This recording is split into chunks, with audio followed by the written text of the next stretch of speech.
Bonjour à toutes et à tous, c'est Rari. Aujourd'hui on se retrouve pour une nouvelle vidéo pour débriefer les premiers huitièmes de finale. Et donc on connaît déjà le premier quart qui est Pays-Bas-Argentine. On va tout de suite commencer avec le premier match qui nous intéresse. Donc c'était Pays-Bas-États-Unis. Donc score final 3 buts à 1 pour les Néerlandais. On a eu pas mal d'actions sur ce match. On a eu des reconversions offensives qui ont été intéressantes du côté des Pays-Bas. Comment dire, en fait, les Pays-Bas ont vraiment gagné le match tactiquement, même si à la deuxième minute, il y a une grosse action de Pulisic qui la met un peu sur nos perdes, le gardien néerlandais, et du coup, comment dire, qui rate le but. Mais donc, les Pays-Bas ont mis deux buts, comment dire, sur les mêmes actions plus ou moins, enfin, sur la même action exactement, donc des centres, comment dire, on va dire, près de la ligne, comment dire, de but descente en retrait et après comment dire des joueurs qui sont au point penalty donc qui marquent. On a Depay et après juste avant la mi-temps Danny Blind et deux passes décisives donc de Dumfries qui va même mettre le troisième but. Mais avant ça il y a une réduction du score des États-Unis de White donc qui met le 2 buts à 1 et ensuite 3-1 pour les Pays-Bas, un score qui est quand même plutôt mérité dans l'ensemble du match. Qu'est-ce que j'ai encore noté?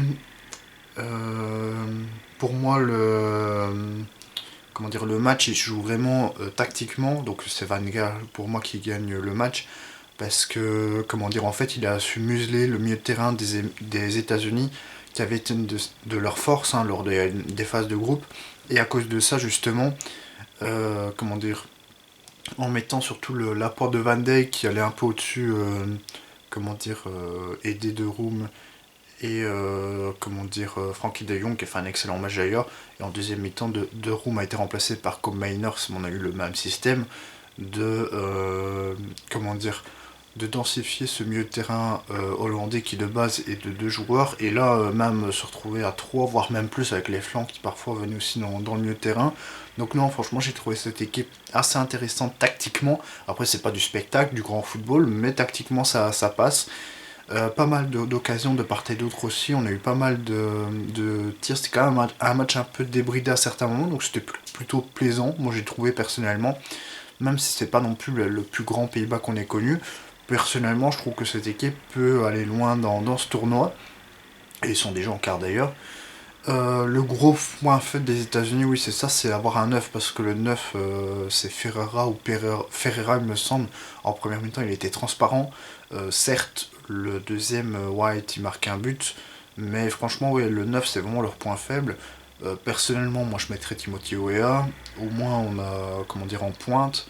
Et vraiment mettre que des flèches en pointe, je pense que ça peut être pas mal. Ou alors vraiment faire comme le Canada, mettre un Larine qui peut faire un point d'ancrage. Mais là, il faut se trouver ce joueur justement, parce que pour l'instant, ils l'ont vraiment pas encore trouvé. Mais les États-Unis, c'est assez bien de ce qu'ils ont fait, et on les verra donc dans 4 ans chez eux à la Coupe du Monde, voir s'ils auront progressé ou pas. Mais en tout cas, c'est intéressant déjà de faire un huitième de finale. Allez, on va parler de cette Australie-Argentine. Victoire compliquée de l'Australie, donc de l'Argentine, pardon, 2 buts à 1. Donc Messi qui met un but en première mi-temps, un peu contre le cours du jeu, parce que cette équipe australienne à un moment avait le ballon pendant 10-15 minutes. D'ailleurs, c'est ressenti, les 10-15 premières minutes étaient pour les Argentins. Ensuite, le public, comment dire, bon, on n'entendait même plus le public. Et après, c'est vraiment 10-15 minutes la balle pour l'Australie. Et c'est un peu contre le cours du jeu que, comment dire, Messi qui provoque un défenseur qui est Beich. Ce défenseur, donc après qui fait une faute, donne un coup franc un peu excentré mais quand même bien placé pour l'Argentine. Et ensuite Messi finit dans la surface avec pas mal de joueurs autour de lui. Très beau but en particulier.